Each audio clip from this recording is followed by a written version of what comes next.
I kind of play like a similar role that Ken played with JC, but with race. And you know, from that situation and me just being out here, once me and Brett linked up, you know, we was able to like, he had a mission and a vision.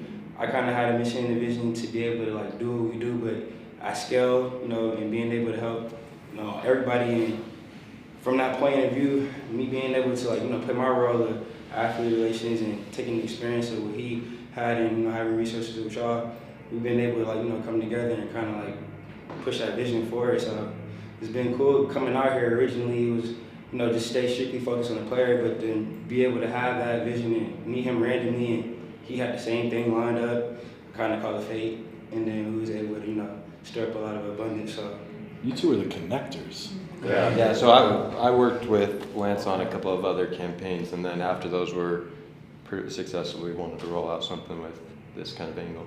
Cool. Yeah.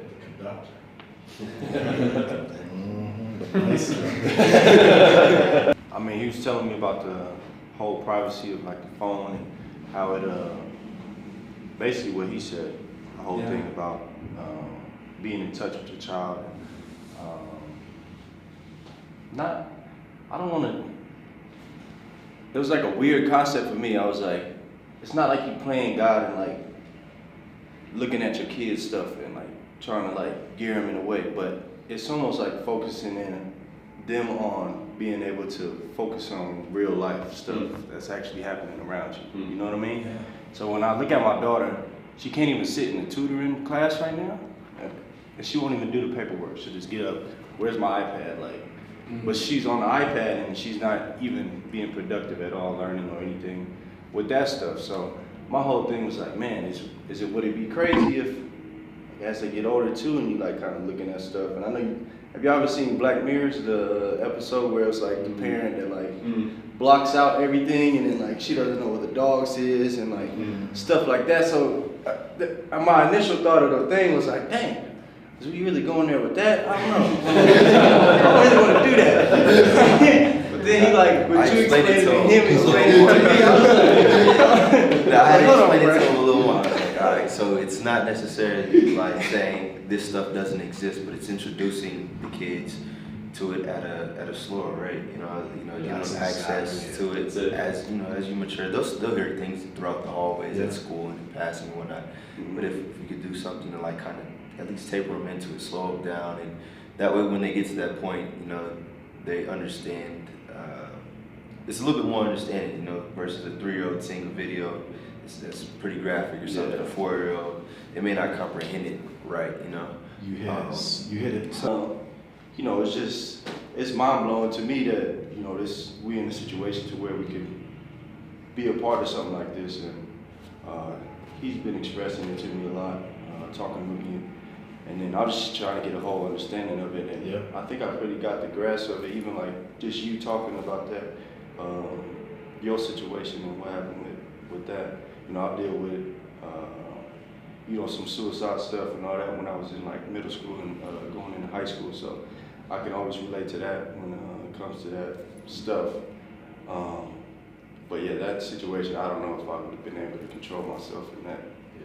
Problem is, I did it. I'm the one who did it. It wasn't her fault. Exactly. We just want kids to take steps.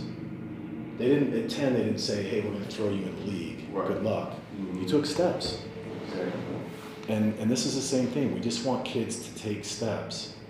So when they get to 14, 15, 16, 17, they've learned the right etiquettes. How do you text? How do you talk on the phone respectfully? What do you send to boys and girls? What do you not send?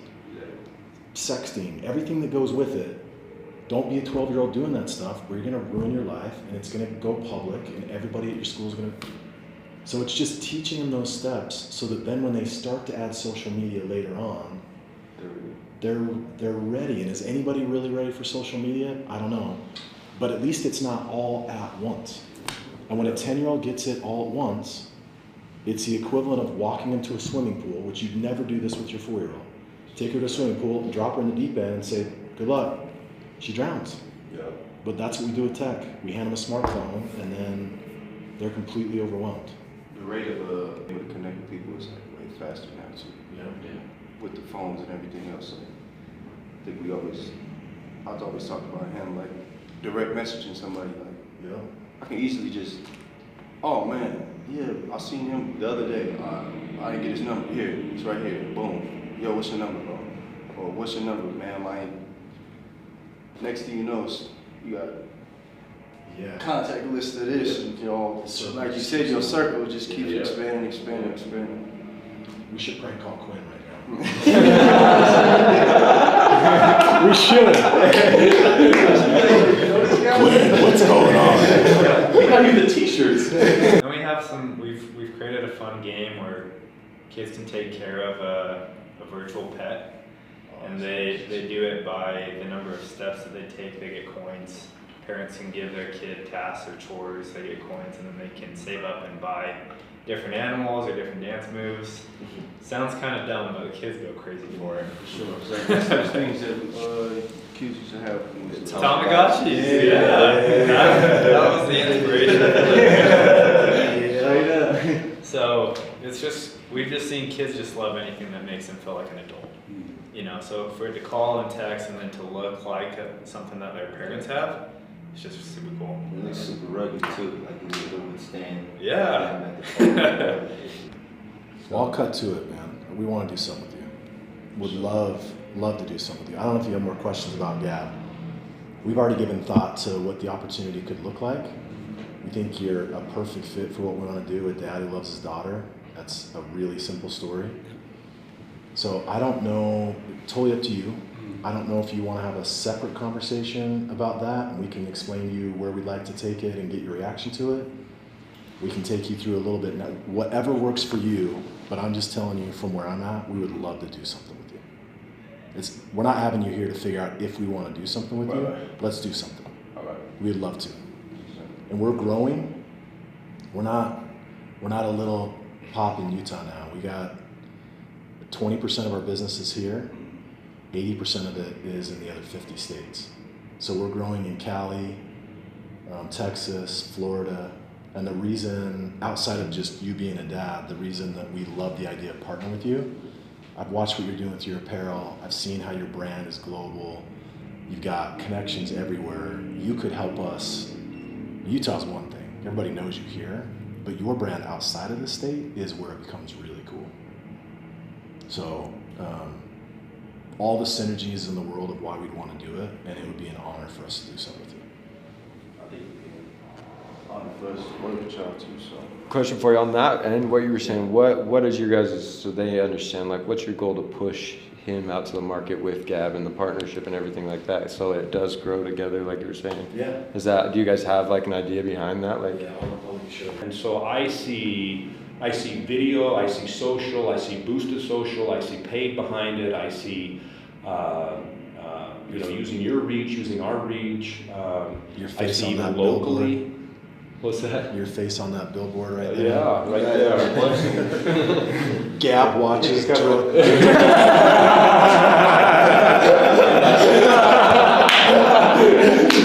I saw that picture of you. Whose wedding was it in Cleveland? It was Kevin Love's, New York. oh, yeah. That, you in front of the whole group like that, but with Gabb. And kids just surround us. That's the first billboard. Yeah, so we've done kind of advocates in the past, right? And people who are really they're passionate about our brand, and that's exactly where you would fit. Somebody who has a story, somebody who has a cause, somebody who has a reach, like you do, and then we would put money behind that. We're not just. I mean, he said that somewhat tongue in cheek, but yeah, locally where you're a celebrity, we could piggyback off of that through not only outdoor print stuff, but even through some of our social channels that we do. So I think that's what we've done differently. Like, we're the only one who's, partnered with these brands to make it cool, and added music to it so kids actually like the device. So it's kind of a tough, scale of like what kids want, what parents want.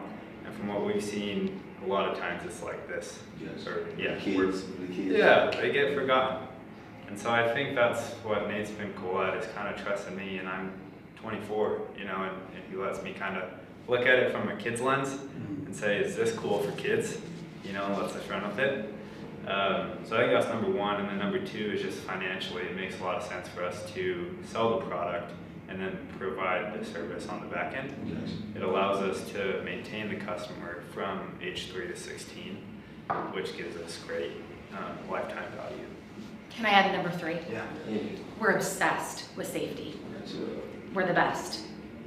So I had a influencer come to me this weekend and said, I'm no longer going to promote anything but Gabb because there are third-party links and things leak. We're the best, and we make sure that when we give a product to your daughter, peace of mind. She's protected. All set. I was gonna add one more thing similar to that. So it is pretty easy to go grab a phone and say, hey, we're safe, and here you go. But anytime the internet's connected to it and it's borrowed safety, Nate likes to use that term, then it's gonna get hacked through. These kids are brilliant, they're smart, they will find a way through it. So we've gone on our own and said, let's spend some good amount of money. Let's get good developers, good teams together that can put this product out there that is safety. So on the back end, that nobody sees, we've gone to a lot of work to make sure the loops, the holes, the things that kids are getting around are not. So we haven't gone out and tried to make a quick fix and make some quick money. No, this is a safe product designed from the ground up with our partners that doesn't have leaks and holes in it. So, Okay. I can feel it. I can see it. I know. Any questions you have?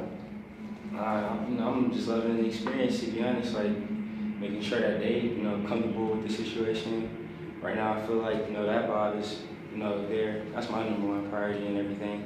And just making sure that, Brad did a good job of y'all gonna hold y'all in. So as long as this go fruitful, I'm happy. Done. What do you think the next conversation will take place? Soon? You tell us. Okay. Your schedule, we make time, we tell you.